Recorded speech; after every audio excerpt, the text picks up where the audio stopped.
Fooled my cheating, soon to be ex wife, into thinking I was cheating. Then thermonuclear shinobi ghosted and served her Christmas Day. Part 1.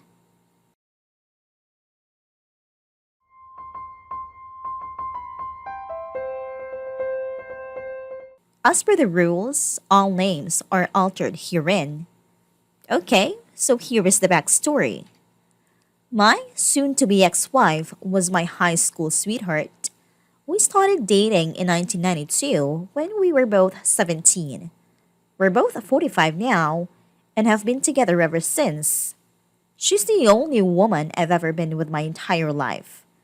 We married 5 years later at 22, fresh out of college. A year later, we had our first of two children, both boys, 22 and 17. 20 years I gave to her, built her a house, worked my ass off to give her the life she wanted. Sure, we had rough patches, but one marriage doesn't. Even in the worst of times, we found a way to pull through and come out the other side better, which made the discovery of her affair that much more jarring. Flashback to March 2020, when I first got the feeling something was off. For a good 2 months prior, we were in a funk. I was in demand from a reconstructive knee surgery, blew out my ACL fall 2019, but still lacking in movement. At the time, I only had about 55% range of motion on my knee. This took a toll on quite a lot in this house. I was out in workers' comp as I had been injured on a job, and I was unable to do my usual household duties, so a lot got backed up. My son would do what they could, but task only I was capable of doing had to be put on the back burner, or my wife had to do, which she wasn't pleased with. Things also crawled to a standstill in the bedroom between us. It had already slowed down prior to my injury, but in the state I was in, at that time it completely stopped. During these months, she, we'll call her Sue, was spending more time hanging out with co-workers after work. Between November 2019 and March 2020, it was a regular occurrence for her. Naturally, I thought nothing of it. I've never, in the 23 years I've been with her, had any reason to worry or not trust her. She has her friends, I have mine, and we have a mutual. I do go hang out with my friends all the time, and there was no issue. It was all above board. It was around January of this year that I noticed something odd. Sue started getting noticeably distant with me. Sure, we were in a funk, but she'd never deny me affection to that point. The usual hugs and kisses she'd give me came to a halt. Her phone was attached to her and long before my suspicion grew.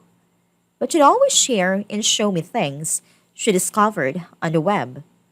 DIY ideas and recipes on Pinterest, memes, all kinds of stuff. But she was now being guarded about her phone. Even her interactions with me became more snippy, as if she couldn't be bothered. So we're now in March, COVID has arrived, and New York City is locked down. Our chosen careers fall under the essential designation, so neither of us have to work from home. I've just been recently cleared to return to work after 5 months on a shelf, and I was eager to get back after it. As 5 months on my ass rehabbing my knee and not being able to do physical stuff drove me nuts. For context, I enjoy physical activities. I'm an avid martial artist, and I'm typically in the gym 4 days a week, on top of all of the home projects I did. Within a week or two of lockdown, my soon to be ex wife alerts me that she's going to have to start putting in extra hours. Again, I think nothing of this because of her field. Of course, I was under the assumption it'd be every other day, but no, it was every day. And not just an hour or two. She'd come home 3 or more hours later, and go straight to the shower, spend a little time with me, a little time with our 17-year-old, 22-year-old lives with his girlfriend cross town, and then go to bed. As I'm able to support myself on my knee better, we started getting intimate again. But as you'd probably guess, she wasn't mentally or emotionally present for it, which I noticed quickly. So by early April, the picture started getting clearer to me. All of the signs were pointing to the idea that she was having an affair. That's when I decided I needed to find answers. So I scored the internet on things I should be looking for. Signs of infidelity in one's partner, and sure enough, she was pretty much ticking all of the boxes in such behavior. So then, my search inquiry advanced to how do I find proof. I started with her social media. Looking at her FB entries from months prior, it's pretty much the usual. Pics of us and our sons, pics with her and her friends, and more than a few pics of her nights out with coworkers. In these pics, it's a mixed bag of her closest friends from work and a couple folk I've never met from her work. But I see one recurring thing in a number of these pics. One guy. In every picture he's in, he's rather uncomfortably close to her. His arms is around her shoulder or his hand on her lower back. Way close for a guy I've never personally met. Needless to say, that put a sour taste in my mouth. But that wasn't the worst of it. To be continued. No. The worst was the fact that apparently this dude is a friend of hers on FB and follows her on IG. So I gotta look up his FB account, and wouldn't you know it, I'm blocked. Why the hell am I blocked from seeing this guy's FB account? But he is friends with her on FB. Yep. Now I'm in Batman detective mode. At that point, I wasn't even trying to deny it. I knew she was cheating on me with this guy. My mission was to find out for how long, and over the course of April and May, that's what I did. You know, I never had any clue the depth of info you could secure from phone, text, and email records up until then. We have a family plan cell phone package, and I was able to pull up quite a bit of data. My soon-to-be ex-wife's data history was telling. The two most frequent numbers she had interacted with from October 2019 to April 2020 was my own, and a number I'd never seen before. Take a wild guess whose number it was. A quick check on Google and I confirmed it was the dude from the photos who blocked me on FB. Well, call him POS, because that's what he is. Again, the picture becomes even clearer at this point. But a lot of their messages and texts were disjointed, which meant she was deleting a lot of them. I knew she was cheating on me with this guy, but nothing in the data could serve as a smoking gun. I needed more evidence. It's at this point that I tell my best friend Ozzy what I had found. He asked me did I confront her with what I had, and I said no because I felt like it wasn't enough. That's when he told me about an app that I could download to apparently spy on her communications in real time. I won't say the name as I don't know the rules and that here. I got it installed, synced up my data plan, and waited. Within days of doing so, I finally saw it. A text string between the two of them talking about how much fun they had a previous night and making plans to do it again that weekend. Boom. Got punched. To say it was completely devastating was an understatement. I guess that moment counts as my D-Day. And for the next 2 days after I was just broken, I actively distanced myself from her those 2 days immediately after D-Day, which she was noticeably shaken by. She'd try to console me and ask me what was wrong, but I'd brushed it off and leave her presence. I couldn't even look at her, this woman who I gave my 23 years of life to, who I have given everything I could and more to as a husband, and she stepped outside of our marriage for a guy just 5 years older than our eldest son. By the third day, I wasn't even sad anymore. I was pissed.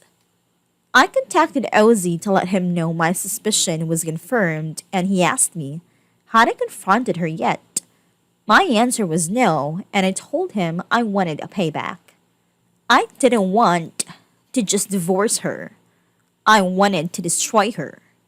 I wanted to leave her life in shambles and fucking ruin her.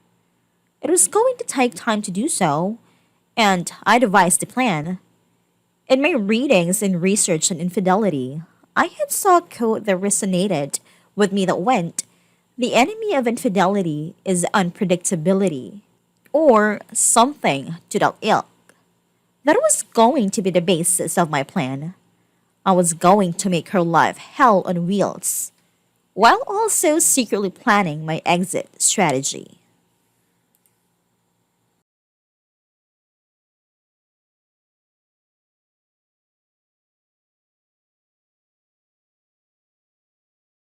Fooled my cheating, soon to be ex wife, into thinking I was cheating, then thermonuclear shinobi ghosted and served her Christmas Day. Part 2. So we're now in early June, and I've still got the app installed. Pretty much every night, I'm gathering as much data as I can, seeing their back and forth messages. They're talking like it's a full blown relationship they're in. Sexting, lovey dovey romantic stuff, nudes, the whole fucking bag. At that point, I had to stop looking at any of it. I was just collecting info and cataloging on my private FPS server. Meanwhile, I start doing things out of the ordinary. I start going out at odd times. I start coming home even late than she does. In her presence, I'm on my phone a lot more than usual. And when she asks, what are you up to? I just simply say, just stuff, and put my phone away. I'd also changed my login info and everything, so she couldn't access any of my stuff. Mind you, for our entire marriage, we'd never hid anything from each other. But right around, I'm assuming the start of her affair, she'd changed her password in FB, as well as on her phone stating she had to because of the security breaches in recent months. Yeah, really nice cover for hiding our affair from your husband. Anyway, I'd include Ozzy in on my plan, as well as telling my older and only sister and two more of my closest friends what was going on. These are people I trust with my life, and I swore them to secrecy. For context, Ozzy and I have been friends since we were kids. The other of our friends, Joey and Nina, we've known since high school. Make note, Nina, she comes in to play down the road. July comes, and my soon-to-be ex-wife is in full paranoia mode. She's texting and calling me a lot more frequently now, asking me if I'm going to be home when she's get home. When am I coming home while she is and I'm not? Asking me what I'm up to, the works. I can see the seed planted in her head the month prior is starting to sprout, especially in her communication with POS. She's confiding in him her doubt and confusion, telling him that I'm getting cold and distant. The fucking nerve of this woman. In the interim of these interactions with POS, she suggests that maybe they should stop meeting up at our house because she has no idea if I just show up, confirming that yes, she's had this fuckwit in my home. Thanks, Sue. POS asked her in that specific communication, was she worried about me potentially cheating on her, which actually pissed her off. I can't even begin to describe the level of joy And how many laughs I got out of reading the exchange. My cheating wife arguing with her affair partner over if she's mad her husband could be cheating on her. All the fucking irony. Now bear in mind, I'm not hooking up with anyone. When I leave, I'm usually at Ozzy or Joe's throwing back some booze, watching fights and spending time with my bros. Or at my big sis' house hanging with her and my brother-in-law, who's like an older brother to me.